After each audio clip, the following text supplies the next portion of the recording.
What's up, guys? This is NorbCam coming at you, a remote uh, Ask Norb version this time. I'm out and about, not in the studio today. That's why I'm not doing the call-ins. But I want to still have a chance to at least talk to you guys, see what's on your mind, and, just see what's going on out there in Seahawks land and everybody else. So I'll try to just sort of keep up with the comments as they come in. Like, I see Deadly Skills, Raider Mike, One Truth 1010. What's up, man? I haven't talked to you in a while. Peyton Gaming, Gangrene. Yeah, I'm sorry, man. No call-ins. I got my phone. This is all I got right now, communication-wise. So, yeah, we'll just have to do this chat-wise. So I'm going to try to rapid-fire answer any questions you guys have. And, I won't get to everybody, I'm sure. But, see what we can do. Luigi 55555, ENGE Epic, Caleb Christ. Can't wait to see Chris Carson again. Yeah, it's going to be good competition. The battle there at running back with, of course, Rashad Penny, the newest Seahawk, who just signed his rookie deal today, making it official. Lightning McQueen 20, my cousin Leroy Hill played for the Seahawks. Oh, Leroy Hill, yeah. That's a bit of a name from the not too distant past. Linebacker, if I'm not mistaken, number 56. My memory serves. Could be wrong, but I think kind of during the Lofa Tupu era. Tom, my boy, what's going on? DJ Marley Hype, hello from the middle of nowhere. Well, I'm kind of saying hello back from the middle of nowhere. I'm actually not exactly middle of nowhere, but I'm out here in the city of Fife, which is somewhere between Tacoma and Auburn, I guess, or like the north part of Tacoma. Girls are having volleyball practice, so I'm out here being the Uber driver, taking them around. Just drop them off, so I got a little time to chat with y'alls. Where are we at here? Terry Shea, what's going on? Deadly Skills, do I know SLC Seahawk? Do I? The name sounds familiar. What's up, Elena McCullum? Gangrene David, can I call into your show tomorrow night? I'll try, man. It's going to be another one of those. Tell you, man, this volleyball thing's just taking over my life in the evenings. Doing a lot of driving. It's a little crazy, but if I have a chance to, I will try to call, because I can at least call in even if I'm on the road.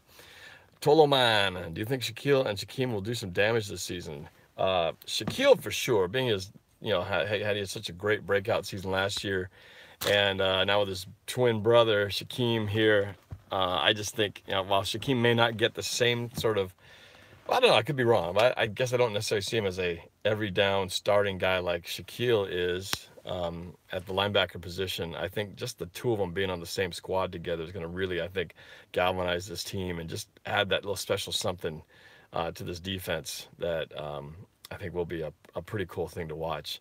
I expect Shaquem Griffin to have a pretty big impact on special teams, and I think he will get rotated in there. Maybe not, like I said, not every down, but he's going to get in there. So he's going to be fun to watch. I think that guy's got a big old chip on his shoulder, and he's going to be out to try to prove everybody wrong. And I hope he does.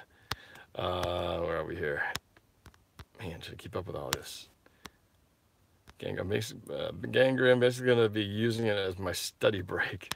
That's right. I keep forgetting you're in college. You got classes to get ready for and everything. ENJEC, folks. Elena McCullum, a new Wilson in 82. I'm not sure what that means. I'm not talking about Luke Wilson, who used to be number 82, or you're talking about our Wilson. But Tom, my boy, do you think that the Seahawks win the Super Bowl? Well, first we got to get there. And before we even talk about getting there, first we got to take care of things in our own division. We don't necessarily have to win the division, but we at least got to get a wild card. And right now the division looks really tough with the Rams poised as potentially the team to take it all if you buy into all the hype. But they definitely got stacked, loaded talent. 49ers on the rise. Cardinals always tough. So it's gonna be a really nasty battle in the NFC West this year. I'm telling you. Kind of reminds me of how it was for a little while there, where all the teams were getting at it pretty good when the 49ers were battling out for first and second, and the Rams were kind of at the bottom, and now it's all kind of flip-flopped a little bit and shaking things up. But we'll see. Where are we here? Kangaroo, we want Chrysostom. I'll give you some Chrysostom. You just hang on there. Okay, catching up. You guys are getting way ahead of me. Wilson to Wilson is back. Oh, Wilson to Wilson is back. Did I miss something? Is somebody saying that Luke Wilson, he went to the Detroit Lions, right? I'm not sure where we're going with that, but what's McKissick's role going to be? Well, you know what he's been, a third down type of back, but again, so much depends on what happens with Procise, with Mike Davis. I mean, basically, if Penny becomes the #1 guy, which I would, think that most people think is going to be as well, then that's going to put a battle between Chris Carson, Mike Davis, Procise, McKissick. I mean, that's 4 guys all battling for positions behind Penny, assuming Penny gets the starting nod, and you can't keep them all. Keep 3 maybe. 3 running backs, practice squad, one of the guys. So yeah, it's gonna be interesting to see. Procise, I think, is up the most outside shot because the guy has been around the longest, and you just can't stay on the field and be healthy. But he's got to find a way because that guy is good. Just I've been saying for a long time, he's great when he plays. He's great when he plays, but he just can't seem to play. Let's see, where are we here now? Chrysostom. One thing about Sam Darnold tearing them up the next 20 years. All right, get to my Chrysostom in a moment. He hasn't quite shown up yet. Any thoughts on DeMarco Murray or Des Bryant? Des Bryant, interesting, not having signed with anybody. Still looking for a home. He's definitely one of those guys. He's kind of like the Brandon Marshall deal, kind of a top flight receiver, eventually probably going to the Hall of Fame, but just not exactly the guy who can, like they used to be top choice of receivers now, kind of past their prime and all that. So it's going to be interesting. I think if they can, lessen their price tag a little bit, someone's going to give them a shot. But it's very possible they may just be without a job for a while. Maybe they get picked up later on in the season when the team's rosters start to kind of come into play and they start to see who the contenders are and who the pretenders are. And if a team really needs a receiver to step in with some experience, that might be the time when one of those guys gets picked up. But, I wouldn't go out of my way to get Des Bryant, because I think you have to accept that distraction level. I would take Brandon Marshall ahead of Des Bryant. I don't think Marshall's got a team yet, or could be wrong. Juan True 1010, I'm going to the Cowboys game. See you there. We'll see. I got my big Raiders game trip to England. That's going to be my big trip of the year. Maybe throwing an LA in there, or maybe Cardinals, but we'll see how many more I can do after that. Plus, I got to get the monkey out back of the Seahawks losing whenever on the road. Not good. Toloman, you think that the Seahawks will make it far this season? I informally said that there's a possibility Seahawks go 10-6 and make, like a wild card bid. That's kind of my initial unofficial guess at this point. I got to see more to really know that, and I always do my prediction video sometime right before the season starts, when I have a better idea and having seen training camp and all that, and see what the roster looks like before I make that prediction. But at this point, I'm still going to say I think Seahawks are going to surprise some people. I got to do a quick shout-out mention. I got my new Hawkfest t-shirt right there. Yeah, baby. Hawkfest 2018. As I've been promoting all off-season. It's this Saturday. It's happening. I was on KJR Sports Radio 950 this morning, or the noon hour with Mark, promoting the event. It's going to be huge. I think we're going to be luck out with the weather. It's going to be pretty nice. Not too hot, but no rain, which is always a challenge in May. But it's going to be fun. So if you guys are in the area, you guys got to come out to Emerald Downs 1 to 5 on Saturday. I'm going to be up there playing music with Mark, doing the band thing, and also great stuff, entertainment for the kids, win some prizes, auction some items off, watch the horse races. It's gonna be great, fun times. So you guys got to come out. Beast Hewitt, what's up? I'll catch up to the rest of these, where everybody is. Man, you guys are just too far ahead of me. All right. How do I feel about Richard Sherman? Lightning McQueen wants to know. Well, I'm okay right now. I'm not even thinking about it, but I know it's going to really get under my skin again when I have to see him in person, especially when it comes to CenturyLink, and we have to see him in a 49er uniform. I'm not it's just going to be weird, you know. I'm not thinking about it. It's all under the radar right now, but it's going to be definitely hard. It always is, but with a player of that magnitude, and the fact that it was against the 49ers that he single-handedly got us into the Super Bowl and Super Bowl 40 against that team. It's going to be weird to see him wearing that colors. Nobody in the right mind would have thought this could ever happen back then. So it'll be weird, but I'm okay with it right now. But that could change once the season starts.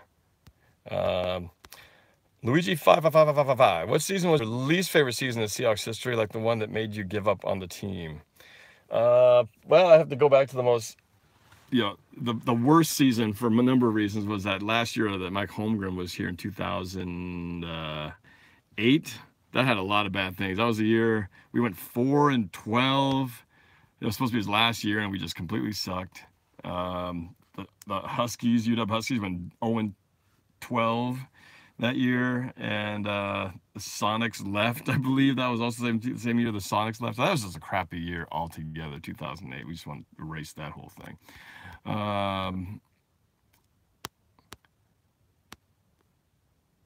ROC has been owned by the Rams the past few years. No, it's been kind of like we've been splitting games at best the last few years, but they've definitely been improving. We split them last year too. Yeah, they kicked our butts at home, but it's been a double. You know what I'm saying? Or I should say we've been splitting games. So yeah, it's gonna be a little interesting this year to see how that goes. Clayton Wilson. And he's oh, okay, now I got you. All right, Wilson to Wilson, the Clayton Wilson. Okay, I'm following you. I had my eyes thinking you guys were talking. Someone was talking about Luke Wilson still. Dez can come to Atlanta with Julio and Calvin. Well, David in Atlanta might have some thoughts on that. He's always complaining about players not coming to Atlanta. We shall see. One Truth, Cowboys are coming to Seattle. Oh, yes, they're playing it at home in the opening. Yeah, that's right. Duh. I was thinking down there. Yes, they will be home, and I will be there. So, yeah, I will be at that game. What was I thinking? I was thinking it was an away game. Where my brain is. I was thinking about the images of the draft and being down in Dallas. Ready to verse Marshawn, says Beast Hewitt. Yeah, it's going to be fun to watch Beast Mode running against us in London. I hope it's to our favor, but it will be fun to see him play because he's always fun to watch.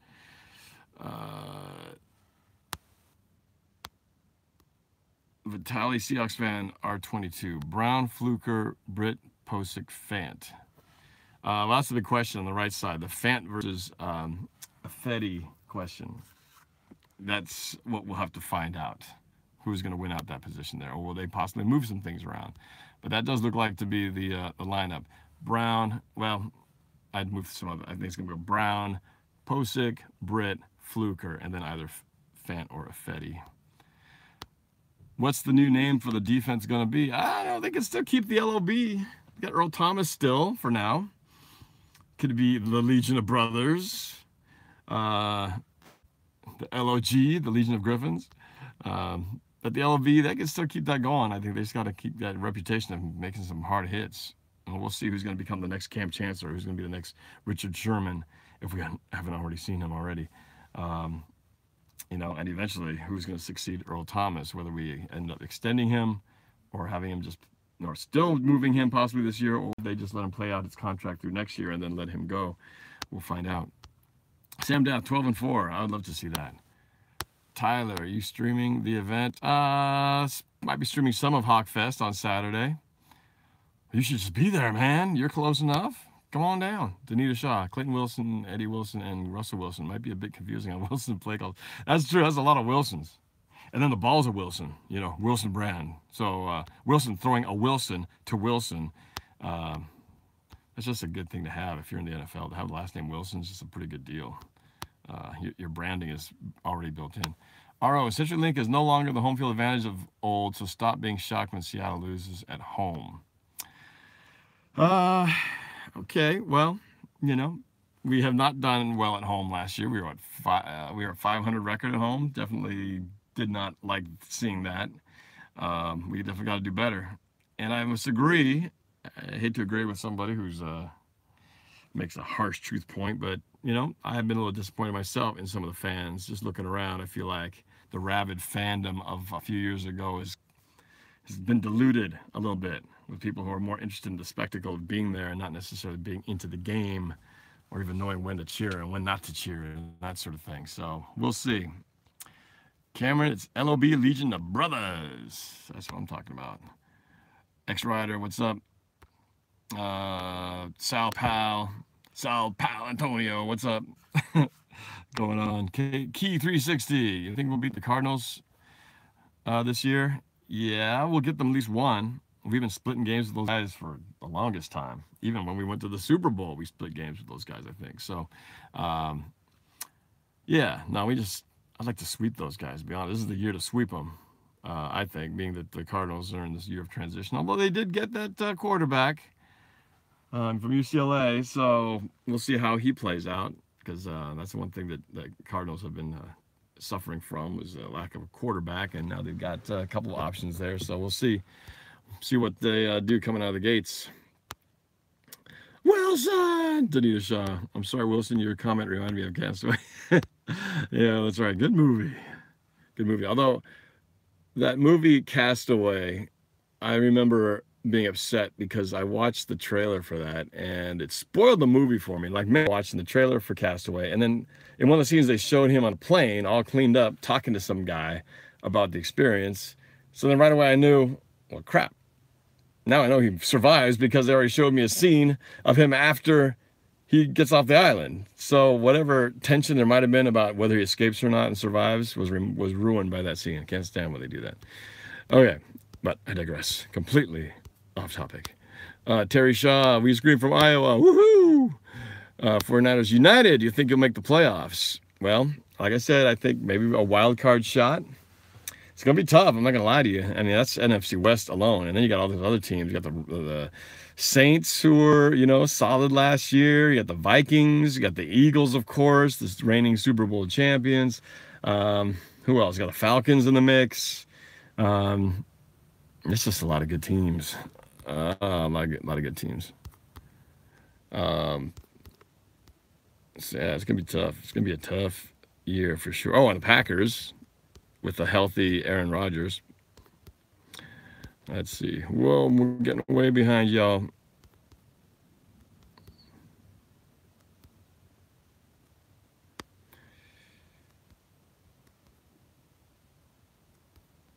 One Tooth 1010. Rest in peace, Chuck. Rest in peace, Chuck Knox. Yes, that's definitely been one of the topics of conversation this past week with the passing of former coach Chuck Knox over the weekend.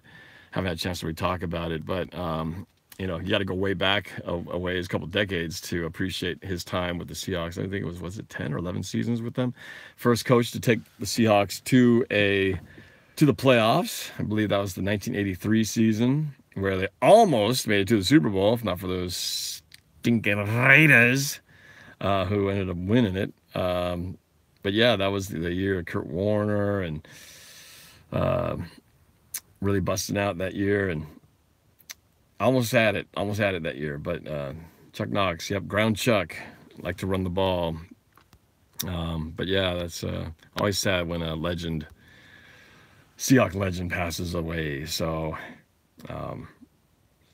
yep, we'll definitely be talking about that during Hawk Fest. People will be thinking about former coach Chuck Knox. But I've had fond memories, middle school memories of the Seahawks and getting to the playoffs for the first time. Let's see, who else we got? Man, there's so many of you guys in here. Trying to keep up. Zachary Blair, did you ever play high school football? What number did you score a TD?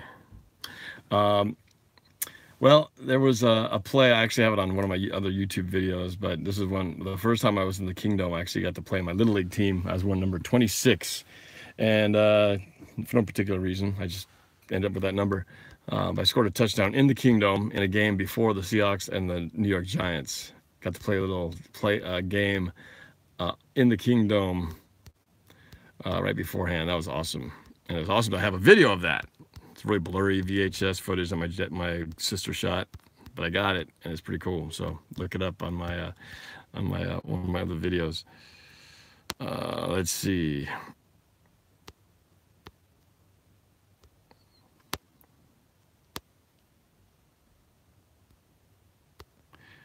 Zachary Blair, do I own Madden 18? What's your thoughts on the long shot mode? I haven't even cracked the seal on the Madden 18, but that's something I want to get into actually during this off season. I was going to do it last year and never got around to it, but I'm a novice Madden player, but I do want to get to the point where I can play decently on there and get a few games and maybe even do like a mock season simulation online and post those on and challenge you guys on some video recorded games online. I think it'd be pretty awesome to do. So for you guys who are gamers, well, you'd probably kick my butt, but it'd be fun to do anyway. Yes, Key 360, finally get the Packers at home. I like the way we play the Packers at home. Completely different than when we were on at Lambeau.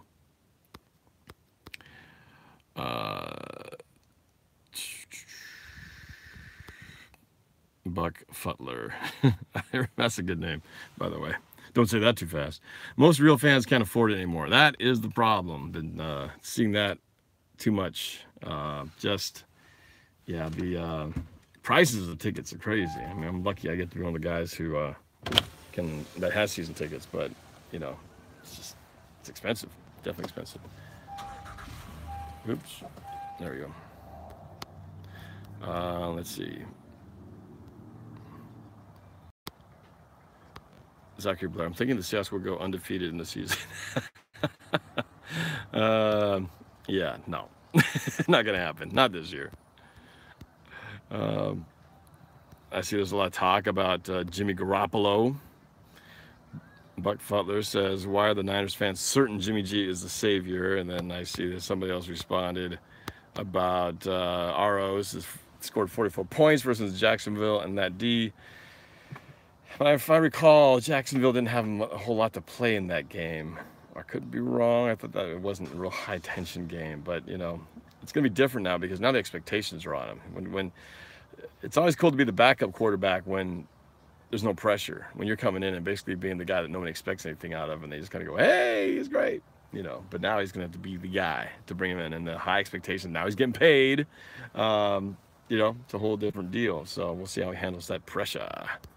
Yes, right. He did have the spot sewn up. So Jacksonville was really resting starters for that matter. So,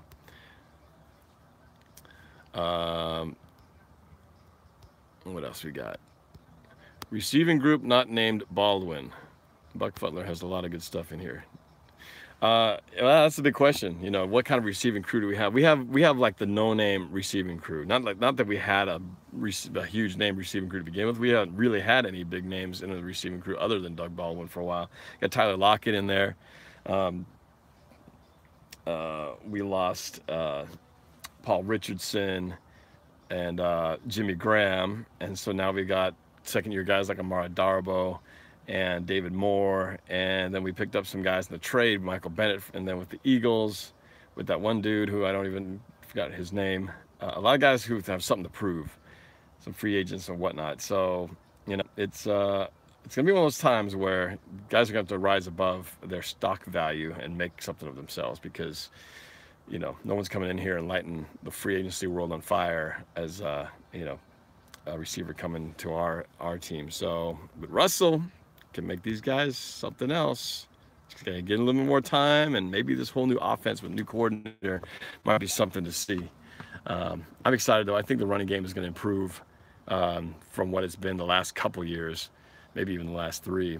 But even the most minor improvement, I've been saying this whole time, all we need is an okay running back. I'd love to have an above average running game. I'll take a average to pretty good. And I think we just have that. Russell Wilson will be able to flourish and do a heck of a lot with everything else. So it's just got to be a rushing game that isn't Russell Wilson I'm talking about a running game that is based on our running backs running the ball. If we do that, I think, you know, our offense is going to look very different from what it's been. Aro says the first year under OC never works.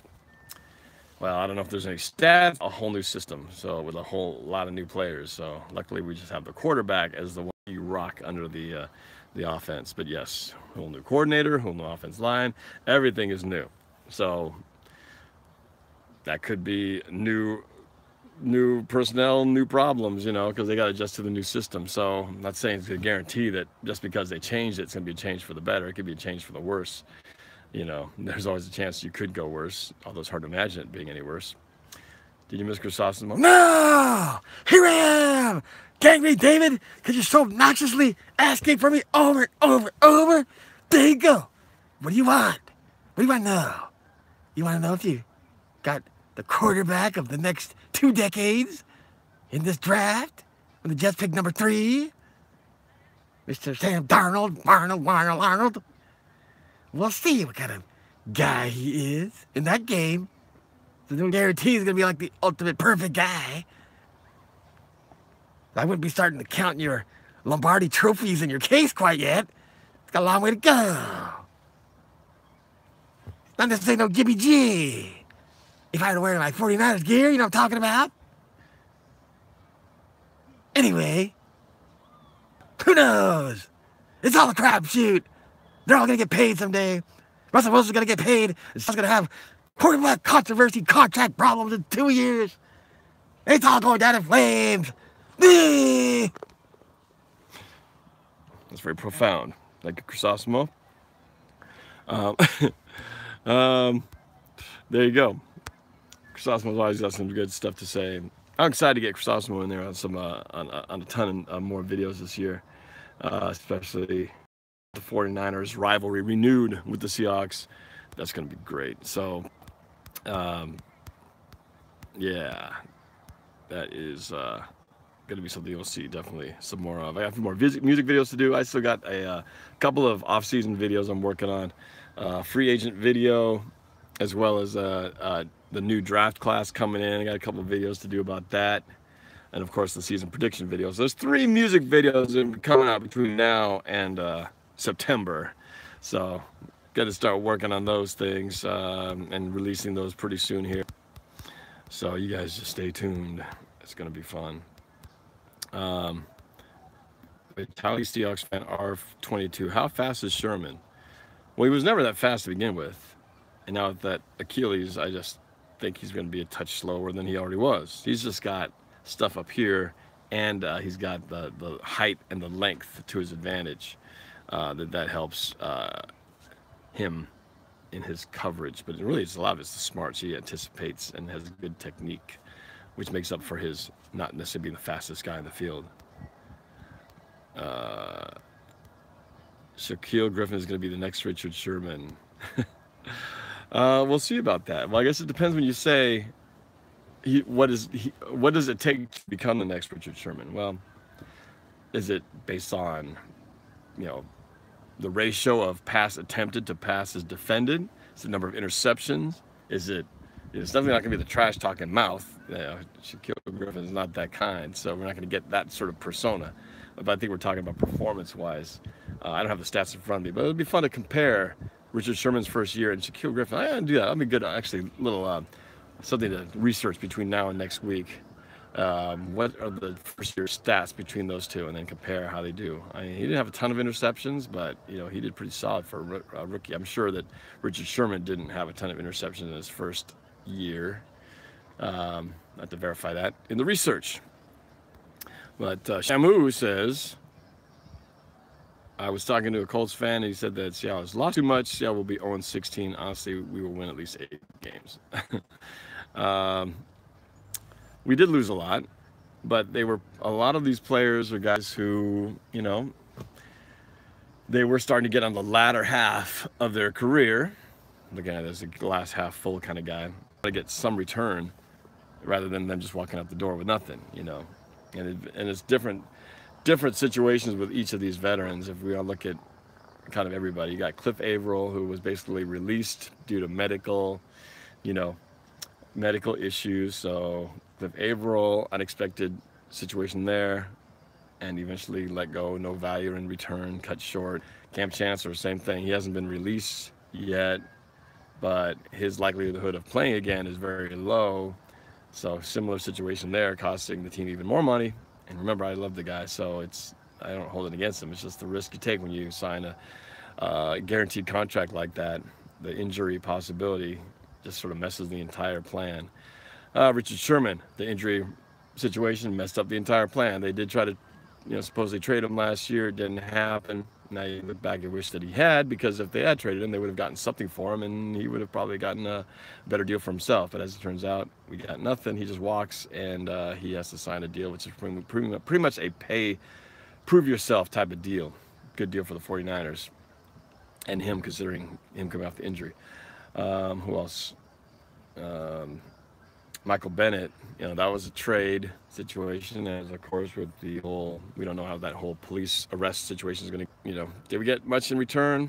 Not really. We get, a receiver who, unless he turns out to be something awesome, contributor to the team, then maybe it'll end up working out to be a good deal. You never know. That's the funny thing about this, is that you think of all the parts that we lost, all these names, the guys who helped get us to our first and second Super Bowls, and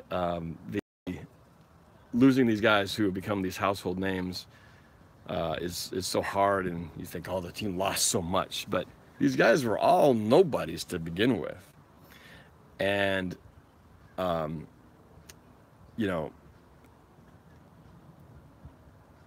at this point now, we might have the next legendary player, either just being drafted or somebody who's going to rise up this year and suddenly become that name that everyone's talking about, but we don't even know them right now. Doug Baldwin was number 15 before he switched to 89. Most of you probably don't remember the number 15 Doug Baldwin days back in the uniforms before they switched them over to the Nike uniforms. But, but that's the whole point, is that these guys who are great household names now, a lot of those guys came from free agents, undrafted free agents, and lower round picks, and we got a few of those guys now, and they might be names who might be the future Bobby Wagner someday. The next Richard Sherman, Doug Baldwin, and Cam Chancellor. So we'll find out. We'll see if we had that secret magic brewing, but it's gonna be fun to see. So yeah, I'm excited. I am concerned the biggest difference between then and now is that, of course, Russell Wilson, being a franchise quarterback, getting paid as such, 2 years to go left in his deal, which means really we're talking about him starting to talk renegotiation after next season, or after this year into next year. Next year will be the year where everyone's going to start talking about how much is Russell Wilson going to get paid. And just to add to the confusion of it all, is we've got a new NFL players collective bargaining agreement that they're going to be readdressing also in, 3 years from now, I think, and that's going to change a lot of things too, because who knows, they may change some things that will, because I'm sure they see the fact that these quarterback salaries getting so out of control. 30 million a year now, fully guaranteed type of situation with the Matt Ryan contract. It's only inevitable that Aaron Rodgers is going to get 30+ million, which puts Wilson in line to get his own share of the $30 million a year contract. And how much is he going to be able, how much can the team afford when you got one player taking up that much cap room? And I don't know if how they're going to address that, but who knows? Maybe that, they did open up the door this year with a Supreme Court ruling in regards to legalized gambling in the United States, and there's who knows what this change in the gambling regulations might do. It's definitely going to open up a whole bunch of new money opportunities that we haven't seen yet, since most of the gambling has been done sort of under the table, offshore type stuff, and now it's going to be right there for states to have it in their own backyard. So we'll see how that plays into the whole mix. But yeah, it's going to be interesting to watch over the next couple of years. But I hope they keep Wilson. I hope he stays a Seahawk his entire career, plays till he's 40-something, and hopefully leads us to another couple Super Bowls in the next decade. You know, I feel like that's going to happen eventually. But, you know, as every team has, there's going to be the ups and downs. We should have had 2. Should have had 3, really, if you go back to the 2005 and Super Bowl 40. But in this era, we should have had 2 Super Bowls already. So we got to fight to get that next one, and then we'll see. It's going to get harder and harder to repeat. Even if you do get the one, as we've found, it's hard to repeat. They won it last year. They blew it against, to my enjoyment, they blew it against against the Philadelphia Eagles, and to some puzzling things that the Patriots did, not playing Malcolm Butler, and some questionable things there. But anyway, that's it's interesting to see who makes the playoffs and eventually gets to the Super Bowl this year. Could it be Seattle? Could we be in that mix? We'll see. See you later, Buck Futler. That's a very funny name. What else we got here? Our Seahawks got smashed by Rams at home. 49ers more or less owned Rams for past 30 years. Well, everything's a-changing. And that was a fluky game, too, by the way. And we had a Bobby Wagner who was playing at like half speed. And yeah, that was just something else. Jeffrey Woods, do you think Russell Wilson can be more of a balanced quarterback like Brady than a mobile if we get better wide receivers? Well, I've had a lot of discussions about Russell Wilson as a quarterback. You know, I believe he is our true franchise quarterback, but can he be like a Brady, where Brady's got that quick release, you know, ball in your hands and quickly get rid of it? That's why he never gets sacked hardly, and get that fast upbeat passing game. Could we mimic that system? My feeling is that, you know, I think Russell Wilson will always be a scrambling quarterback. Even as he gets older, he's always going to have mobility as part of his game. But can he be the guy who just takes the ball, sort of throws it against guys doing slant patterns, things like that? I do believe that the height disadvantage for him plays into it, you know. And it just, the reality is, like this myself. But what is it like? What exactly does Russell Wilson have to deal with being 5'10" and something? What does he see versus what does a 6'2", 6'3", 6'4" quarterback see when they're standing in the pocket with the lineman in front of you? Can you really not see the passing lanes, or, you know, can you still make the same throws as somebody who's, you know, 6 inches, 7 inches taller than you? I do think that there's a factor to that maybe he can't make some of those quick throws because there's so much traffic in there. And then when he scrambles and rolls out, he gets away from the woods, and then he can see much better, and that's why you see him do so many of those types of things. I think that plays into it. But, you know, a couple of years ago when Wilson had an amazing end of the season, not last year, but the previous year, I think 2015, when he really tore it up, he was throwing most of the damage from the pocket. So it's, you know, I don't think it's that he can't make those throws or that it's impossible for him. But I think the very quick throws, when everything is just developing after the snap of the ball, I feel like he can't see some of those passing lanes as clearly as some of the taller quarterbacks do. So maybe he eventually can see it once things kind of 1 to 2 seconds when you get the ball, and he has to make a quick read, especially crossing in the middle, that there's just too much traffic in there for him to feel comfortable throwing the ball in there. So that's just my rough speculation, but there's got to be a physics involved, because that's the one thing, you know, you cannot change the fact that he is only 5'10" 3/4 or 5'8" or whatever. And so there are going to be guys who are quarterbacks that are taller than him that can see things that he doesn't see. I mean, that's just a fact of reality. So, but again, I believe in Wilson all the way. And so the fact that they're now building this team around him as a central point, I think it's great, you know, and part of that is building the running game, because with a great running game, that makes Wilson all the more better. So Michael Parrott wants to know, do I think our O-line got better? Ethan Posick, who's now a second-year guy, these guys are going to be that much more experienced, that much more better than last year. And Fetty, you know, it's really the wild card to all this, being the most penalized player last year. Can he step up? Will he be better this year than last year, cutting the penalties down and just play better? and then DJ Fluker coming in. I think, being that he played under the same line coach that we got now, Solari, and, experienced guy, I think that's going to be great on the right side as a guard. And then it's really the wild card George Fant thing. So the George Fant of Jermaine Ifedi thing will be interesting to see how that plays out and who ends up getting that spot. But I feel like just looking at the depth and the players we have, it's already an upgrade. And then there's more players, behind them that are there. So I feel like our line is better. I'd like to think that if indeed part of the struggles was that the Tom Cable zone blocking scheme just wasn't really working with this crew, then maybe this new scheme that Solari will be implementing will be one that they can flourish in.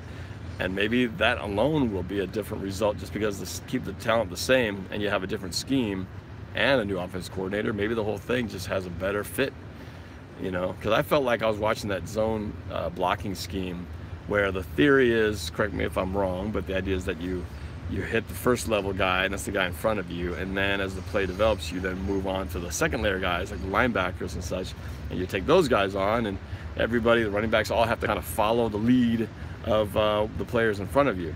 What I felt I saw happening is that you'd see linemen hitting the first level guys, but not taking care of them, or the running back's not going the right way, so they're moving on to the second level. But the first level guys haven't really been blocked out of the play, so they end up making this play where they look like the guy just, basically got swallowed up for a gain of nothing, or a 1 yard gain, or a -1 loss. And it's almost like they just didn't even do their first part of their job. They're too busy worried about the second part of their job. They didn't do the first part. So, that, again, maybe that's inherent in the system that it just wasn't working for these guys. But, if we can get a bit of a downhill running game, where you can feel confident that at 3rd and 1, we're going to get it. Penny's going to get it. First down, we're not looking at 1st and 20 with a holding penalty, but we might be looking at 2nd and 4, 2nd and 5. I mean, that just changes everything. That 1st and 20 crap, and then eventually being 3rd and 9, 3rd and 10, 3rd and 7, 3rd and 11. I mean, that's just drive killers right there. So little you can do in those situations. So, long answer to that. Do I think they'll be better? I think they will be better. I think they will be better.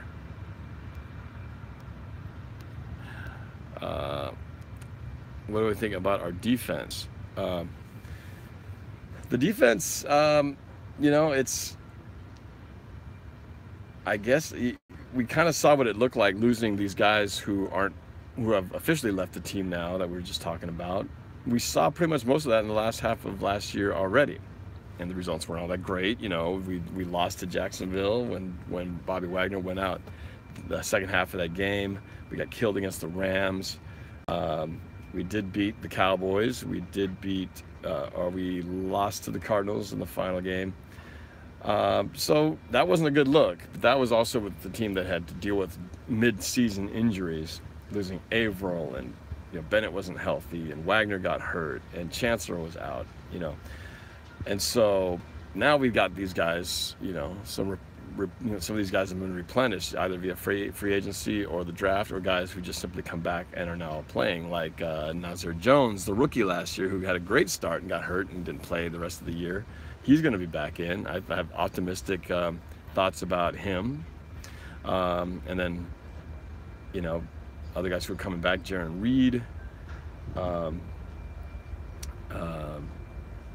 Who else?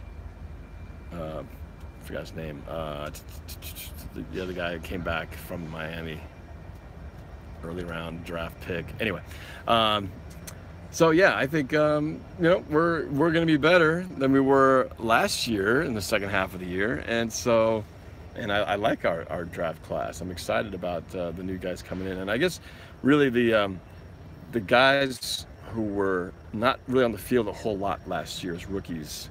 I think this is where you hope they take that next step as we lose guys like Paul Richardson and Sheldon Richardson. And now we got guys who were pretty much just special teams guys last year.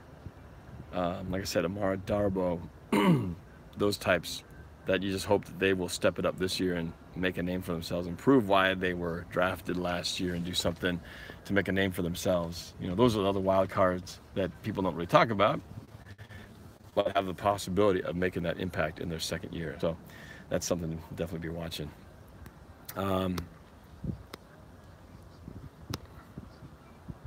What do you think of Seattle getting a hockey team? You know, I'm not a big hockey fan, cake killer, but I think it's great. I know a lot of people are hockey fans up here. A lot of people follow the Thunderbirds, who's you know, the other hockey team around here. Hey, dog running around over there. Yeah, I mean, getting a sports franchise in here, I think is going to be great. You know, and maybe one step closer to having the NBA here. Not crazy about the Key Arena location as opposed to where they were hoping that Chris Hansen and his investment group were going to build it. You know, it's going to be a good thing for the city. And who knows, maybe I'll go to a couple hockey games and get hooked. I don't see it coming. If I've gotten hooked already at this point in my life, I can't see myself suddenly becoming a hockey fan, but we'll see.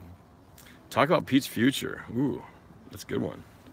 Because everybody kind of thinks he's just this young at heart guy who never ages, but you know, he's getting up there. You know, Pete Carroll's one of the oldest coaches in the league, and you know, how many more years does he have left? I think, was he under contract for a couple more years as well?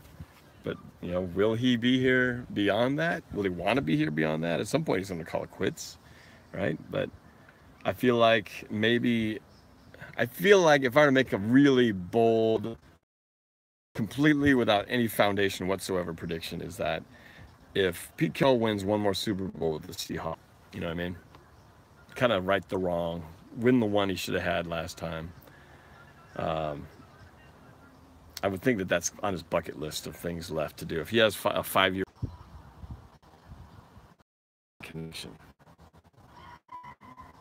But yeah, that's kind of my thought. I think if he wins one more Super Bowl, that would be it. But the question is, if he doesn't, and the next 5 years goes by, and then that's that time, whether that just be it, it'll be like Holmgren. You know, Holmgren never won one. He got us to one, but kind of unfulfilled expectations there with a very lackluster end to his career here with the Seahawks. Hopefully Pete Carroll's will end differently, and maybe they end with him being carried off into the sunset on the shoulders of the team with one more Lombard in the case. I mean, that'd be nice to look forward to in the next 5 years. I think it could happen. Maybe not this year, but it could happen, you know, in years 2, 3, 4, 5. All right, well, I got to get out of here. We'll do this again. Thanks again, guys, for chiming in with me. Good questions asked today. Again, for those of you guys who live in the area in Seattle or the Puget Sound, I invite you to come out to HawkFest on Saturday. It's going to be a heck of a lot of fun, and it's free. It's wear your Seahawks gear or download a ticket from 12something12s.com. And yeah, come out and yeah, hang out, listen to me play some music, watch the ponies run, do a few games, win a few prizes. It's gonna be a great time. So hope to see you guys there. And if not, I will talk to you guys next week. All right, thanks guys, appreciate it. Go Hawks. See you later.